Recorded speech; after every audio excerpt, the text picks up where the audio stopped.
So back again. This time we're not on the roof, we're under it still.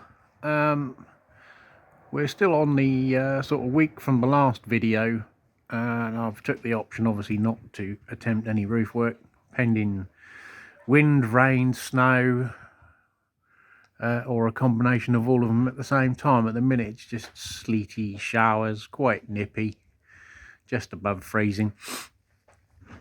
So the roof will be staying where it is. So you can see the old fluorescents don't like the cold weather. So I have stripped one of the lights off, and the gear tray is there. I'm still keeping with fluorescent battens. I do have some LEDs, but as you can see I've still got a few old stock.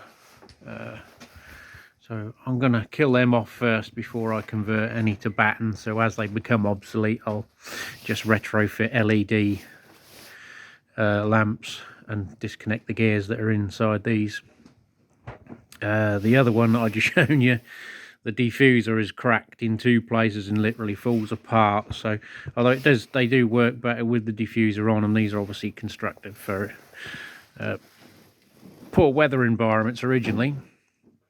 So they would have had waterproof glands on them. These came out of an old spray booth from the garage that donated the door, funnily enough, along with donating the lights. But moving on swiftly, so I'm going to take two of them and mount them under here. If you recall, way back when I was stripping the roof off, I had two rows of three lights, one far, one in the middle, and then the other one was four up here. So what I'm going to do is the centre feed I'm going to run across this beam and down, and it will control these two lights under here. I'm going to bring them here, so if I do end up with a workbench down here, the light will cover the workbench, but they'll also be this side further over, so they will cover illuminating down here where a vehicle would be for repair work. And then the other side, the far cable will switch some lights. Yeah, is yet to be confirmed, probably similar sort of position. So two in here should be ample. I could potentially mount one on the outer edge of that beam, but I probably won't. I don't think I'll need them, but you know, I can add something as and when needed. Obviously for getting round the vehicles I've got lead lamps, but I've got sort of stage now. Obviously I've got fresh timber all the way along here, so I can cable clip along and over here, because this is all more or less completed, pending a bit more support work going up to the trusses, which I'm going to do once I finish off and know what wood I've got left and what bits I need to buy. I've got to complete the ring circuit that was originally going here. I damaged that bit up there. It was coiled up here, so it's got to go back round here and join up with the existing part of the circuit. Obviously that's got to be replaced when it comes into focus, because my hand's in the way again. So that lower piece of wood has got to be replaced when I do the gable in. So it's sort of a bit of an electrical day. I've started late, so probably the most I'll muster today is clearing everything out of the way, unscrewing the shells up, ready to be used, and that will leave me a spare one, which is that one there. I mean, obviously if cars are coming in front ways, because that's generally the way you do it. This is round the wrong way, but it was done on purpose for access. A light that way obviously would be handy to see on the engine bay, so that might stay, be moved, or be changed to a 4-foot or something, I don't know. And then obviously I'll move on to this section when the beams are in permanent position and the roof's done. I will probably do the same as I already had up here, and there'll be 3 or 4 lights coming across. I have got some other fittings I've acquired over periods of time with retrofitting. I replaced a load of these in a chiller room, and I kept all the old battens which I've got in my shed. So there might be some more change. I might do away with those twin ones that I just shown you. I've got a couple over the far end here I moved one and they've gone so brittle, the ends snapped off of it and disintegrated, so that's no more good. There was a time when obviously you could replace all those parts, but I doubt if I went there and Electrical Factors now and asked for them, they'd laugh me out the door, because they'd want to sell you a new LED batten pack for 40 quid. Well, it's Wednesday. It's now started snowing, if you can call it that. Just those little, tiny little fluffy bits. I've managed to find 4 bits of the old cable that linked the various light fittings together. There should be about 7. Can I find them? I don't know where the other ones are gone. I think I'll have enough. I've got some cable anyway, but yeah, we got them in. They're eyeballed. There was nothing technical measuring or anything. I had to put a noggin in the far one there for a fixing. So that's them 2 up. So now it's just a matter of putting a wire through, wiring that end one up, and this one, and then digging one of the wires out and running it across somewhere, deciding where the best route is. I want to stay away from this side if I can, because obviously I'm going to be knocking bits about. So, you know, I'll get as far as I can. It's not end of the world if I don't get this in. If I just get these 2 ready, one, it will get the lamps out of the way and save them getting broken. And just keep them out of my way as they keep falling over, and I'll keep catching the tubes as they roll onto the floor and are about to blow up. But yeah, I think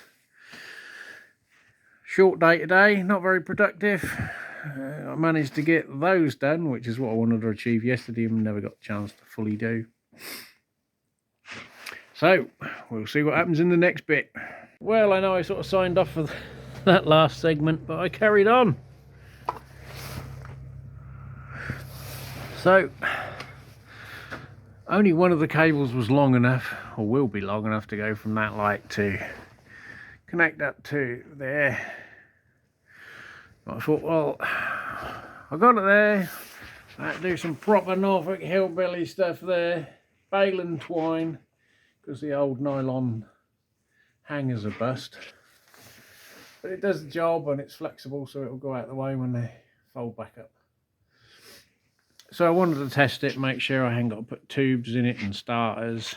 So I gave it a wipe down and put it on now. Quick test on an extension lead. You know, it's all up to regs, of course, you know.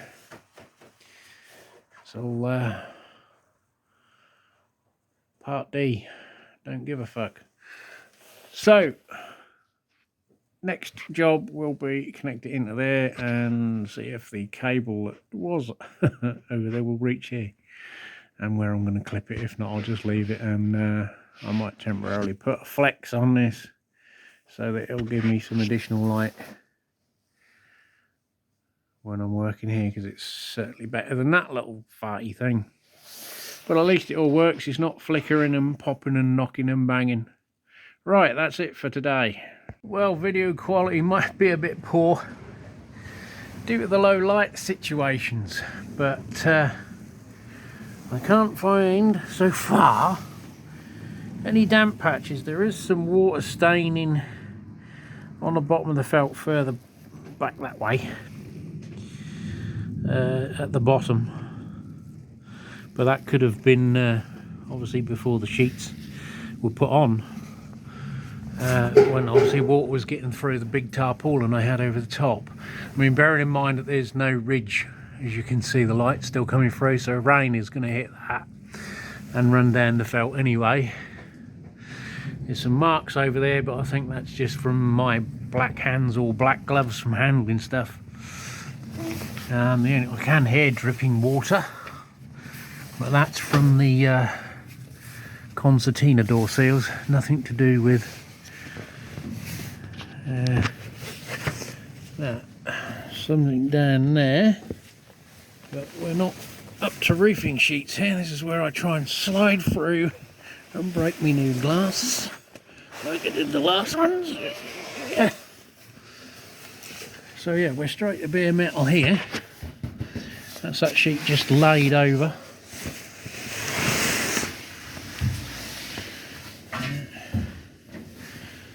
quick inspection so far. So good. Nothing coming in there. So yeah, we've had a pretty lousy day today. I haven't come out and do anything other than this. Snow, rain, snow, wind, snow, rain. And that's about it. I don't know what, it can't make its mind up what to do. Snow or rain. That'll do one straight out of the other. So, okay. Update you later.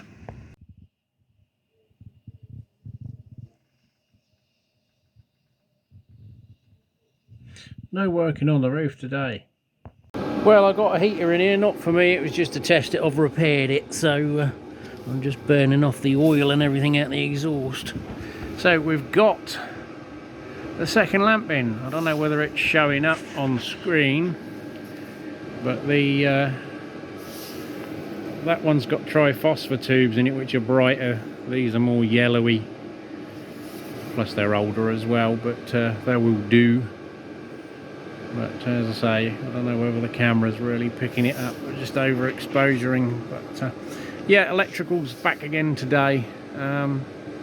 It's just hooked in temporary just to test them and get them working.